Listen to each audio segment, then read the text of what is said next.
Am I the asshole for telling my teen she can't go to her school dance because I need her to babysit so I can go out of town? My kids are Bindi, age 17, Ava, age 14, and Fritz, age 9. I'll cut right to the problem. My sisters and I are going for an overnight trip late this month. With my oldest sister's work schedule, the only time we can go for the foreseeable future is the 29th. This has been planned for several weeks. Bindi announced to me this week that her school is doing a Halloween dance on the 29th. She was so excited and was excitedly planning her costume. I hated to burst her bubble, but I had to tell her she can't go. You see, Fritz is severely autistic. Exactly what you're probably thinking. He's nonverbal, no eye contact, no toilet training, that sort of thing. This makes him much more difficult to leave with someone than his sisters ever were. I could easily find a sitter for them when they were younger. The only people who will even take Fritz outside of our household are his grandparents, who cannot watch him that weekend. He also does well with Bindi, meaning she is literally our only option. Bindi didn't take it well and asked me why Ava can't watch him for a few hours while she's at the dance, since Ava has babysat before. Well, Ava is having surgery the Monday before that. Nothing major, but she is not going to be healed up enough to deal with one of her brother's meltdowns by Friday. I'm not saying that would happen, but it's always a possibility with him. She can help, but someone else needs to be there, and that someone else is going to have to be Bindi. She responded by saying she didn't realize her siblings were so much more important and went up to her room scowling. I've tried knocking and calling her, but she keeps sending me straight to voicemail. I get that she's upset and was really looking forward to this dance. It's only for juniors and seniors, and school didn't have it last year thanks to COVID. But I'm going to need her to make a small sacrifice for the family right now. I fully intend to make it up to her. But does expecting her to be there for family make me the asshole? Am I the asshole for refusing to sell the place I bought with stripper money? For several years, I was a stripper. I have no shame about what I did and only quit when I got a better job offer. In the time I worked as a stripper, I intentionally lived as cheaply as possible. Shitty little studio flat, living off ramen, wearing old clothes. Because my coworkers all told me that they were able to buy their own places on their income so long as they saved like crazy. Before I, quote unquote, retired, I managed to outright buy myself a 3-bedroom flat. I rented out the other rooms for a while, but I got sick of having roommates, so now I have them up online for shorter stays, but not for rent. I met this guy about 18 months ago, and we've been together since. He knows about my employment history, and he said that he has no issues with it, though he did ask me to tell his family the white lie I occasionally use, which is that I was a waitress. I mean, I kind of was. A month ago, we found out that I'm 2 months pregnant. He says this is great news and we should move in together.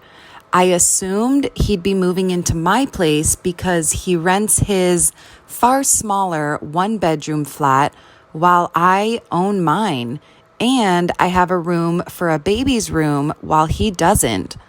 Also, I really don't want to leave my flat. It's my flat. I love it. I could see myself living here for the rest of my life.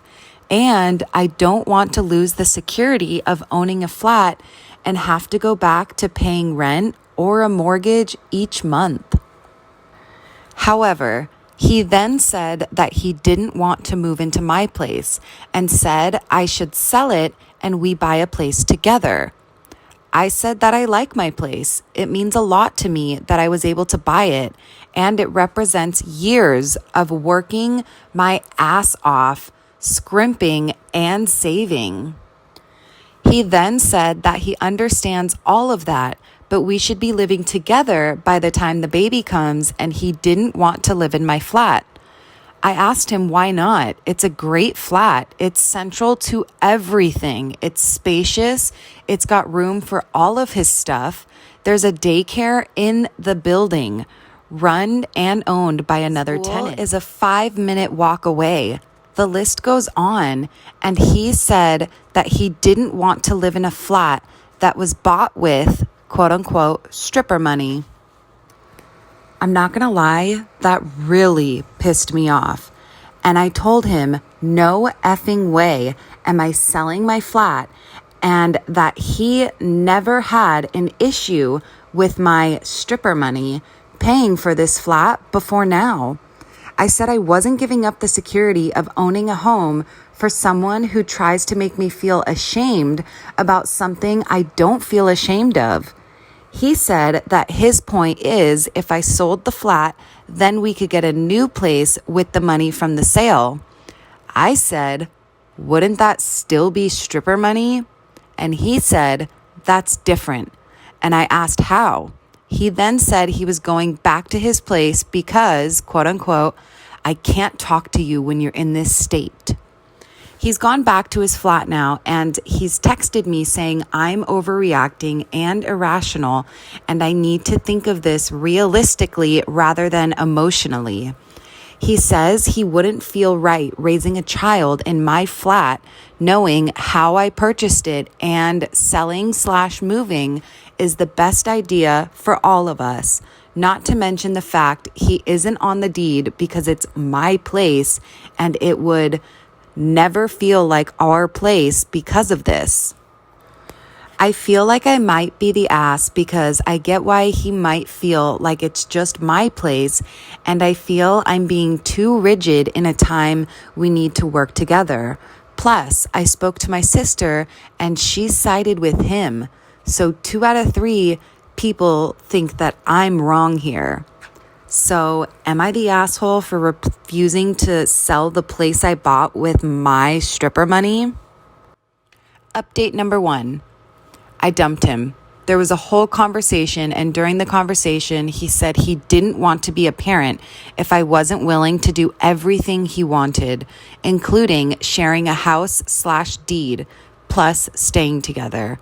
Also, at the start of the conversation, I said what a few people suggested, which was that I'd be willing to sell and split the house with him, provided he pay 50%.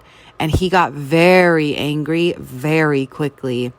He also said a few other things, so I don't know how it's all going to pan out just yet, but it looks like I'm going to be a single mother. Update number 2. I dumped him. He initially said that he doesn't want to be a parent if we're not a couple, but earlier this week, he told me that he wants majority custody. So not only does he not have to pay child support, but if he gets majority, then I end up paying him.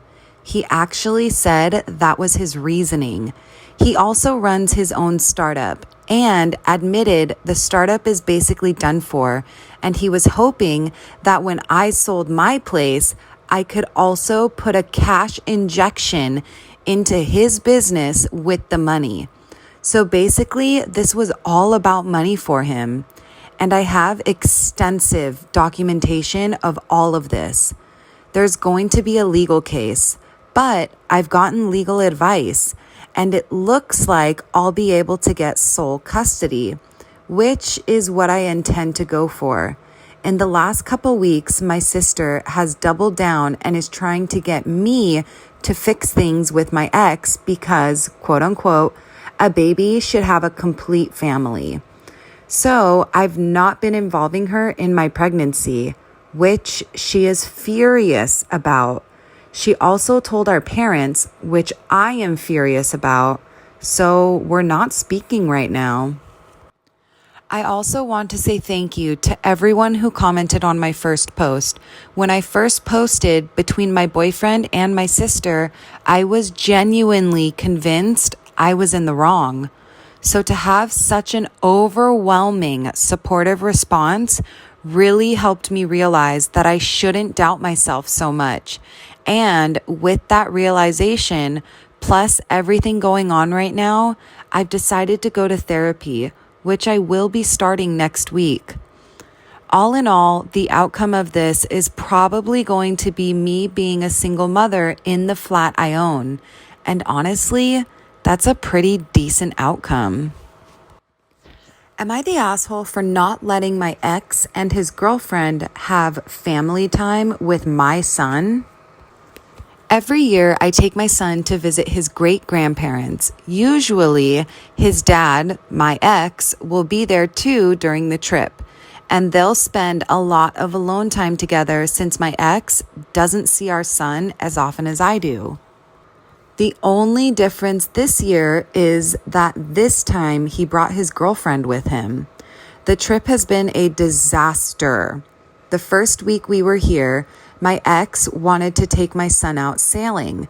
His girlfriend went with them. Came back early, and my son was crying so hard that he threw up. When I asked my ex what happened, he told me he didn't know and that our son kept asking for me, and he told him they would see me when they got home, and he just started crying and wouldn't stop. Since then, my son has refused to go out anywhere with his dad unless I go too. He won't even stay in the same room as anyone else unless I'm there. I've tried talking to him, but it hasn't helped me understand his behavior. Yesterday, his girlfriend pulled me aside and told me I needed to give them space to have some family time, and that she really wanted my son to like her because my ex made it clear if he doesn't, then their relationship wouldn't last. I told her I'm not going to force my son to go alone with them, and she said she understood I was overprotective, but that I needed to let his dad have time with him without me hovering. She kept asking me, and I finally got annoyed and told her to tell my ex to talk to me if he had a problem. She basically told me that he was my ex's son too, and that she knew it must be hard for me to see him move on, LOL, but that I was being selfish and acting jealous. She's been giving me dirty looks ever since. So, am I the asshole for not letting my ex and his girlfriend have family time with my son?